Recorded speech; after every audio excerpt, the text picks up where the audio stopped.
নমস্কার, আপনারা দেখছেন কথার কথা। আপনাদের সঙ্গে রয়েছি আমি অনু। আজ আমরা আলোচনা করব ইরান ইসরায়েল সংঘর্ষ নিয়ে। আমরা জানি ইরানের পরমাণু ফ্যাসিলিটিস গুলো, নিউক্লিয়ার ফ্যাসিলিটিস গুলোর উপর হামলা চালানো হয় ইসরায়েলের পক্ষ থেকে এবং ইরানের বেশ কয়েকজন সামরিক কর্তার মৃত্যু হয় এই হামলায় এবং 6 জন শীর্ষ পরমাণু বিজ্ঞানীরও কিন্তু মৃত্যু হয় এই হামলায়। এবং এই হামলায় ইরানের পরমাণু ফ্যাসিলিটিস গুলোর বড়সড় ক্ষতি করতে সমর্থ হয় বেঞ্জামিন নেতানিয়াহু সরকার। এবং তারপর স্বাভাবিকভাবেই যেমনটা আশা করা হয়েছিল, ইরান রিটালিয়েট করবে এবং ইরান কিন্তু রিটালিয়েট করেছে এবং এই রিটালিয়েশন কিন্তু যথেষ্ট জোরদার রিটালিয়েশন ছিল। তার কারণ এই প্রথম ইসরায়েলের রাজধানী তেল আভিভে মিসাইল পৌঁছে দিয়েছে ইরান এবং সেটা বেশ ভালো সংখ্যায়। আমরা জানি ইরানের পক্ষ থেকে মিসাইল হামলা করা হয়েছিল এবং এই মিসাইল কিন্তু পৌঁছে গিয়েছে তেল আভিভে। মিসাইল এবং ড্রোন হামলা চালানো হয়।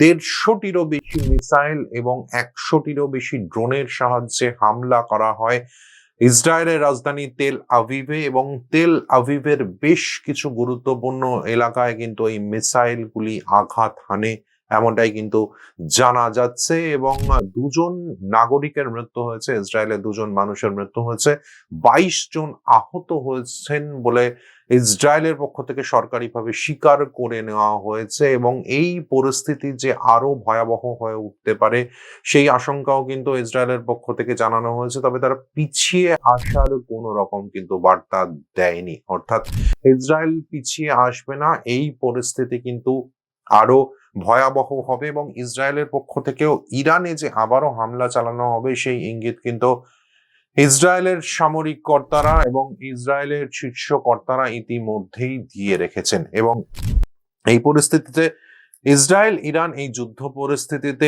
পৃথিবীর বিভিন্ন দেশ তাদের অবস্থান ধীরে ধীরে স্পষ্ট করেছে। প্রথম তাদের অবস্থান অবশ্যই স্পষ্ট করেছিল মার্কিন যুক্তরাষ্ট্র। মার্কিন প্রেসিডেন্ট ডোনাল্ড ট্রাম্প প্রকাশ্যেই কিন্তু ইসরায়েলের সমর্থনে মুখ খুলেছিল।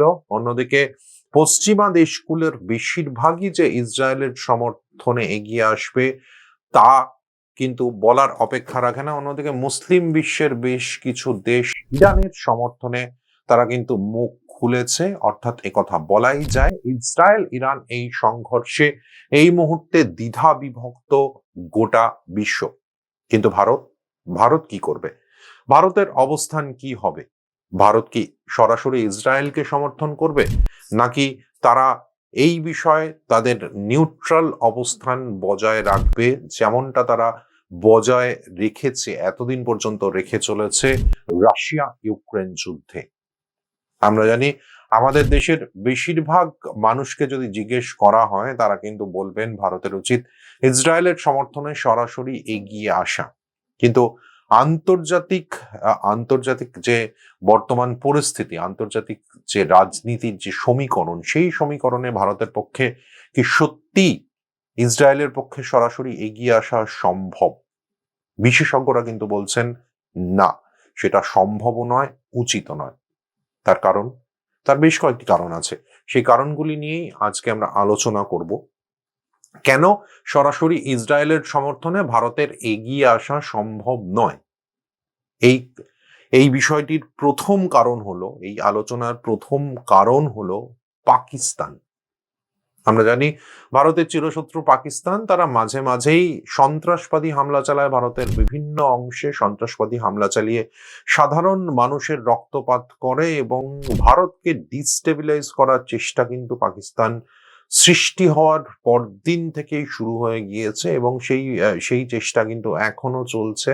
এবং এই ডিস্টেবিলাইজ করার চেষ্টায় ভারত কখনো কখনো রিটালিয়েট করে। বর্তমান সরকার, বর্তমান ভারতের বর্তমান প্রজন্ম তারা কিন্তু চায় পাকিস্তানকে তার যোগ্য জবাব দেওয়ার এবং আমরা দেখেছি বিগত বেশ কয়েক বছরে পাকিস্তান তার যোগ্য জবাব পেয়েছে। এবং খুব সম্প্রতি পেহেলগাঁও হামলা, আমরা জানি পেহেলগাঁও হামলার পর ভারতের পক্ষ থেকে অপারেশন সিঁদুর চালানো হয়েছিল এবং এই অপারেশন সিঁদুরের পর কিন্তু পাকিস্তান তার পুরনো অবস্থানেই ফিরে গিয়েছে এবং সেই একই সেই একই অবস্থান, অর্থাৎ মুসলিম ব্রাদারহুড পাকিস্তান মুসলিম কান্ট্রি এবং সেই কারণেই ভারত হামলা চালাচ্ছে। ভারতে যেমন মুসলিমরা আক্রান্ত, পাকিস্তানেও মুসলিমরা আক্রান্ত, ভারতের হাতে আক্রান্ত। সেই কারণে মুসলিম এক হও এবং ভারতের বিরুদ্ধে রুখে দাঁড়াও, এই দাবি নিয়ে, এই আরতি নিয়ে তারা গোটা বিশ্বে ঘুরে বেড়াচ্ছে এবং তারা কিন্তু গোটা বিশ্বের মুসলিম দেশগুলির কাছে আবেদন জানাচ্ছে ভারতের হাত থেকে পাকিস্তানকে রক্ষা করার। কারণ পাকিস্তান দাবি করে আসছে যে ভারত পাকিস্তানকে আক্রমণ করে আসছে এবং পাকিস্তানের অস্তিত্বের জন্য ভারত কিন্তু একটি সংকট। এই পরিস্থিতিতে পাকিস্তান কি তাদের সমর্থন পেয়েছে? এক কথায় উত্তর হলো না। তার কারণ বেশিরভাগ মুসলিম কান্ট্রি তারা কিন্তু ভারতের অবস্থান বুঝেছে, ভারতের প্রতিনিধি দলের সদস্যরা তাদেরকে গিয়ে বুঝিয়েছেন এবং তার আগেই ভারতের পক্ষ থেকে কিন্তু বিভিন্ন দেশে কেন পাকিস্তানে অপারেশন সিঁদুর চালাতে হলো সেই ব্যাখ্যা দেওয়া হয় এবং তারপর ভারতের প্রতিনিধি দলের সদস্যরা পৌঁছে যান বিভিন্ন দেশে এবং সেই প্রতিনিধি দলের সদস্যরা ভারত কেন হামলা চালায়, অপারেশন সিঁদুর কেন করতে হলো এবং পাকিস্তান বারবার করে যেভাবে ভারতের সাধারণ নাগরিকদের ওপর হামলা চালায় সেই পাকিস্তানের সেই ভয়াবহ ছবিটা গোটা বিশ্বের সামনে, মুসলিম দেশগুলির সামনে তুলে ধরে এবং পাকিস্তান কিন্তু সেই সমর্থন আদায় করতে তারা কিন্তু ব্যর্থ হয়। কিন্তু তুর্কি, আজারবাইজানের মতো যে সমস্ত দেশ, সেই দেশগুলি কিন্তু পাকিস্তানকে সমর্থন জানিয়েছিল, কিন্তু ইরান প্রকাশ্যে পাকিস্তানকে সমর্থন জানায়নি, বরং তারা বারবার দুটি দেশের সম্পর্ক শোধরানোর কথা বলেছে, তারা বারবার পরিস্থিতি যাতে স্বাভাবিক হয় সেই আবেদন জানিয়েছে এবং তারা বারবার করে ব্যালেন্স করার চেষ্টা করেছে ভারত এবং পাকিস্তানের মধ্যে। এই অবস্থায় ভারত যদি ইসরায়েলকে সমর্থন করে সেক্ষেত্রে পাকিস্তানের সমর্থনে কিন্তু প্রকাশ্যে ইরান চলে আসবে, যেটা ভারতের জন্য একদমই ভালো নয়। এবং আমরা জানি শিয়া দেশ হওয়া সত্ত্বেও মুসলিম বিশ্বে কিন্তু ইরানের যথেষ্ট প্রভাব রয়েছে। সেক্ষেত্রে পাকিস্তানের সমর্থনে যদি ইরান এগিয়ে আসে তাহলে কিন্তু তা ভারতের জন্য মোটেই সুখকর হবে না। এছাড়াও আমরা জানি ড্রোন টেকনোলজিতে কিন্তু ইরান অনেক এগিয়ে, বিশ্বের বিভিন্ন দেশ, পশ্চিমা অনেক দেশের থেকেও কিন্তু ইরান অনেক এগিয়ে এবং ড্রোন টেকনোলজি, মিসাইল টেকনোলজি রাশিয়ার মতো দেশ, যে দেশ তারা অস্ত্র উৎপাদনে, অস্ত্র সরবরাহে এত উন্নত, সেই দেশও কিন্তু ইরানের তৈরি করা ড্রোন, মিসাইল ইউক্রেন যুদ্ধে ব্যবহার করেছে এবং এখনো করছে। সেক্ষেত্রে সেই ড্রোন, সেই মিসাইল ইসরায়েলকে সমর্থন করার কারণে যদি পাকিস্তানের কাছে আসে সেটা কিন্তু মোটেই সুখকর হবে না ভারতের জন্য। সে কারণে ভারতের পক্ষে ইসরায়েলকে সমর্থন করা অন্তত প্রকাশ্যে সম্ভব নয়। এটা গেল প্রথম কারণ। এবার আসি আমরা দ্বিতীয় কারণে। দ্বিতীয় কারণ হচ্ছে অর্থনৈতিক বিনিয়োগ। ইরানে প্রচুর পরিমাণে অর্থনৈতিক বিনিয়োগ করেছে ভারত সরকার। সেটা অবশ্য বর্তমান সরকারের আমল থেকে নয়, সেই 2002 সাল থেকে ভারতের সঙ্গে ইরানের কিন্তু সম্পর্ক স্বাভাবিক করার চেষ্টা চলছে এবং ভারতের সঙ্গে ইরানের বিভিন্ন চুক্তি স্বাক্ষরিত হয়েছে এবং এই চুক্তির মাধ্যমে ইনফ্রাস্ট্রাকচার অর্থাৎ পরিকাঠামো উন্নয়নে ভারত বিপুল পরিমাণ বিনিয়োগ করেছে ইরানে, যার সাম্প্রতিকতম নিদর্শন হলো অবশ্যই চাবাহার বন্দর। সম্প্রতি ভারতের সঙ্গে ইরানের একটি চুক্তি স্বাক্ষরিত হয়েছে, যে চুক্তিতে বলা হয়েছে যে চাবাহার বন্দর উন্নয়নে ভারত 120 মিলিয়ন মার্কিন ডলার বিনিয়োগ করবে এবং এই বিনিয়োগ করা হবে চাবাহার বন্দরের একটি টার্মিনাল, যে টার্মিনালের নাম শহীদ বেহেশতি টার্মিনাল। সেই টার্মিনালের উন্নয়নে ভারত কিন্তু 120 মিলিয়ন ডলার বিনিয়োগ করবে, এমনটাই কিন্তু চুক্তিতে বলা হয়েছে। পরবর্তীকালে সেই অর্থের পরিমাণ বাড়িয়ে 150 মিলিয়ন ডলার করা হয়, অর্থাৎ 150 মিলিয়ন ডলার ভারত কিন্তু এই টার্মিনাল, শহীদ বেহেশতি টার্মিনালে বিনিয়োগ করবে, এমনটাই কিন্তু চুক্তি হয়েছে এবং এই চুক্তির কারণেই, ভারতের এই বিপুল পরিমাণ বিনিয়োগকে রক্ষা করার কারণেই কিন্তু ইসরায়েল ইরান পরিস্থিতি স্বাভাবিক হওয়া প্রয়োজন এবং ভারত সরাসরি ইসরায়েলকে সমর্থন জানাতে পারবে না।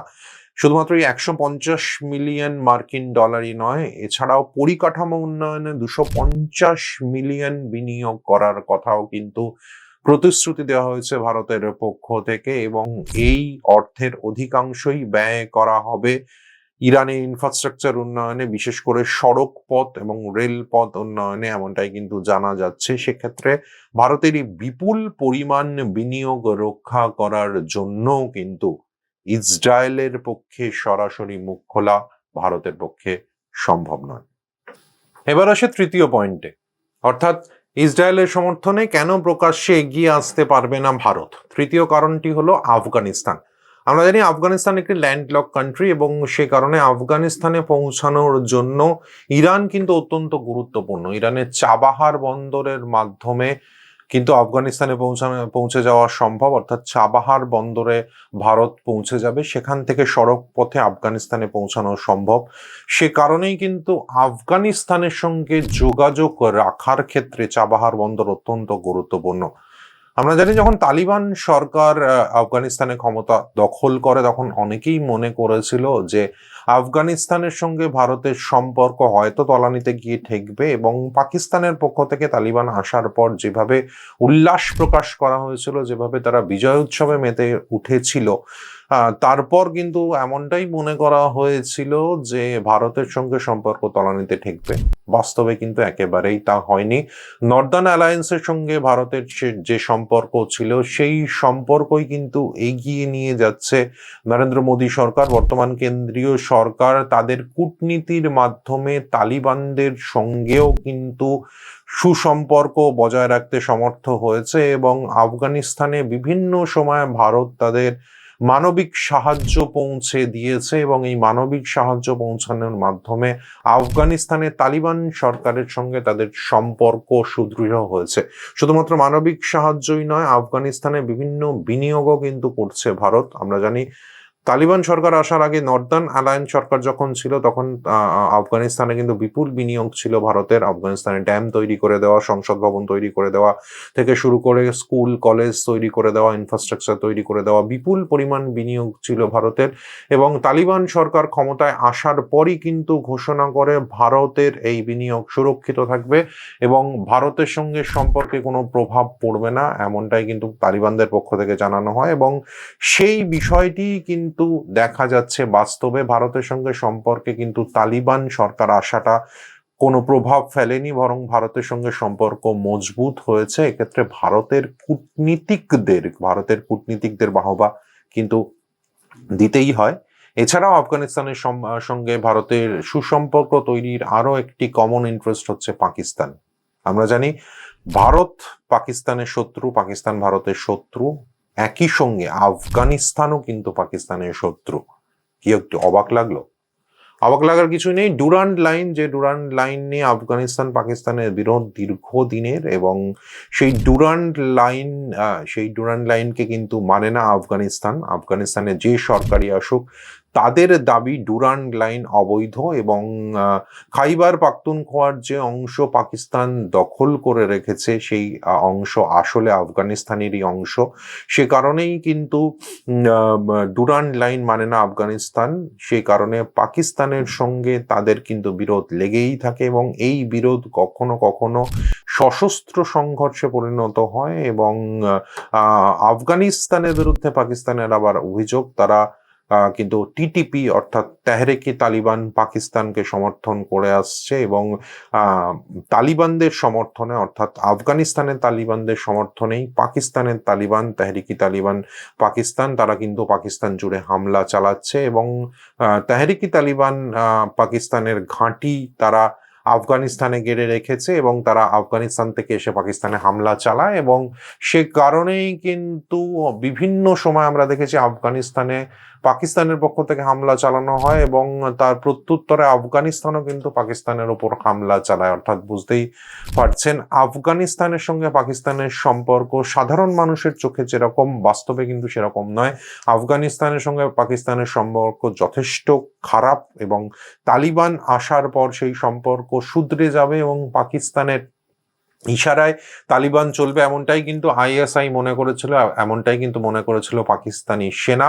যদিও বাস্তবে সেটা হয়নি। দেখা গেছে পাকিস্তানের সঙ্গে তালিবানের সম্পর্ক, আফগানিস্তানের সম্পর্ক দিনে দিনে আরো খারাপ হয়েছে এবং ভারতের সঙ্গে সম্পর্ক কিন্তু দিনে দিনে আরো ভালো হয়েছে। আমরা দেখেছি বাজেটে আফগানিস্তানের জন্য কিন্তু একটি অংশ ঘোষণা করা হয় এবং এবারও কিন্তু তার ব্যতিক্রম হয়নি। পাকিস্তানের কাউন্টার করার জন্য সে কারণেই আফগানিস্তান কিন্তু অত্যন্ত গুরুত্বপূর্ণ। এই আফগানিস্তানে পৌঁছানোর জন্য কিন্তু চাবাহার বন্দর, যে চাবাহার বন্দর ইরানে অবস্থিত, সেই চাবাহার বন্দর অত্যন্ত গুরুত্বপূর্ণ হয়ে ওঠে। এটা গেল তৃতীয় পয়েন্ট। চতুর্থ পয়েন্ট, সেন্ট্রাল এশিয়া অর্থাৎ মধ্য এশিয়া, কাজাকিস্তান, তুর্কমেনিস্তান, এই সমস্ত দেশগুলোতে পৌঁছানোর জন্য চাবাহার বন্দর গুরুত্বপূর্ণ এবং এই চাবাহার বন্দরের মাধ্যমেই কিন্তু আফগানিস্তান হয়ে সেন্ট্রাল এশিয়ায় পৌঁছে যাওয়া সম্ভব। যে সেন্ট্রাল এশিয়ায় পৌঁছানোর কোনো রাস্তা ভারতের কাছে নেই এবং সেন্ট্রাল এশিয়ায় পৌঁছানোর জন্য দীর্ঘ পথ ঘুরে তাদেরকে যেতে হয় এবং সেই দীর্ঘ পথ ছোট করার জন্য এবং সেন্ট্রাল এশিয়ার সঙ্গে সম্পর্ক মজবুত করার জন্য চাবাহার বন্দর গুরুত্বপূর্ণ এবং এই চাবাহার বন্দরের মাধ্যমেই কিন্তু সেন্ট্রাল এশিয়ায় ভারত পৌঁছে যাচ্ছে এবং সেন্ট্রাল এশিয়ায় পৌঁছে গিয়ে ভারত এই সমস্ত দেশগুলির সঙ্গে সম্পর্ক স্বাভাবিক করছে, সম্পর্ক ভালো করছে, সম্পর্ক মজবুত করছে এবং ভারত তার সফট পাওয়ার দেখাচ্ছে গোটা বিশ্বের কাছে। সে কারণেও কিন্তু চাবাহার বন্দর গুরুত্বপূর্ণ। এবং এরপর আসি string of pearls. String of pearls কি? স্ট্রিং অফ পার্লস হচ্ছে চীনের স্ট্র্যাটেজি, যে স্ট্র্যাটেজির মাধ্যমে তারা ভারতকে ঘিরে ফেলতে চায়। কিভাবে ঘিরে ফেলতে চায়? তারা বিভিন্ন ভারতের চারিদিকের বিভিন্ন দেশ, সেই দেশকে ডেট ট্র্যাপ, আমরা জানি চীনের বিখ্যাত ডেট ট্র্যাপ, কোনো দেশকে বিরাট পরিমাণ ঋণ দেওয়া এবং সেই ঋণ যখন তারা শোধ করতে পারবে না, শোধ করতে না পারার কারণে তাদের দেশের কোনো একটি গুরুত্বপূর্ণ বন্দর, গুরুত্বপূর্ণ কোনো অংশ নিয়ে নেওয়া, দীর্ঘদিনের জন্য নিয়ে নেওয়া, 99 বছরের লিজ বা বলা ভালো নিয়ে নেওয়া, চীনের দখলে চলে যাওয়া, সেই রকম, সেটাই হচ্ছে চীনের ডেট ট্র্যাপ স্ট্র্যাটেজি। সেই ডেট ট্র্যাপ স্ট্র্যাটেজিতে তারা কিন্তু বিশ্বের বিভিন্ন দেশকে ফাঁসিয়েছে, আফ্রিকার বহু দেশকে ফাঁসিয়েছে, পাকিস্তান, শ্রীলঙ্কার মতো দেশ কিন্তু এই মুহূর্তে তারা কিন্তু চীনের ডেট ট্র্যাপে হাঁসফাঁস করছে এবং এই ডেট ট্র্যাপের ফাঁদে ফেলে বিভিন্ন জায়গায় তারা তাদের সামরিক ঘাঁটি তৈরি করেছে, নেভাল বেস তৈরি করেছে। এই নেভাল বেস তৈরি করার মাধ্যমে তারা ভারতকে ঘিরে ফেলার পরিকল্পনা করেছে, ভারতকে ঘিরে ফেলেছে। এই এই এই স্ট্র্যাটেজিকেই বলে স্ট্রিং অফ পার্লস এবং এই স্ট্রিং অফ পার্লসে আমরা দেখেছি করাচি বন্দরে চীন তাদের সেনা ঘাঁটি অর্থাৎ নৌবহর তারা কিন্তু রেখেছে এবং আমরা জানি করাচি বন্দরের পাশাপাশি গোয়াদার বন্দর, যে গোয়াদার বন্দর বালুচিস্তানে অবস্থিত, সেই গোয়াদার বন্দরেও কিন্তু ব্যাপক বিনিয়োগ করা হয়েছে এবং এই গোয়াদার বন্দরেও কিন্তু চীন তাদের সামরিক উপস্থিতি রেখেছে। এছাড়াও শ্রীলঙ্কার হাম্বানটোটা বন্দর, সেখানেও কিন্তু তারা তাদের সেনাবাহিনীর উপস্থিতি রেখেছে এবং নেভাল বেস তৈরি করেছে। বাংলাদেশের চিটাগং, আমরা জানি বাংলাদেশের বর্তমান পরিস্থিতি, বাংলাদেশে কিন্তু বর্তমানে ভারত বিরোধী একটি সরকার রয়েছে এবং মোহাম্মদ ইউনূস তিনি কথায় কথায় ভারতকে হুমকি দেন। সেই বাংলাদেশের থেকে চিটাগং বন্দর, সেই চিটাগং বন্দরে কিন্তু নেভাল বেস অর্থাৎ নৌসেনা ঘাঁটি তৈরির সমস্ত রকম প্রস্তুতি নেওয়া হয়ে গিয়েছে। এর পাশাপাশি মায়ানমারেও কিন্তু চীনের নেভাল বেস রয়েছে।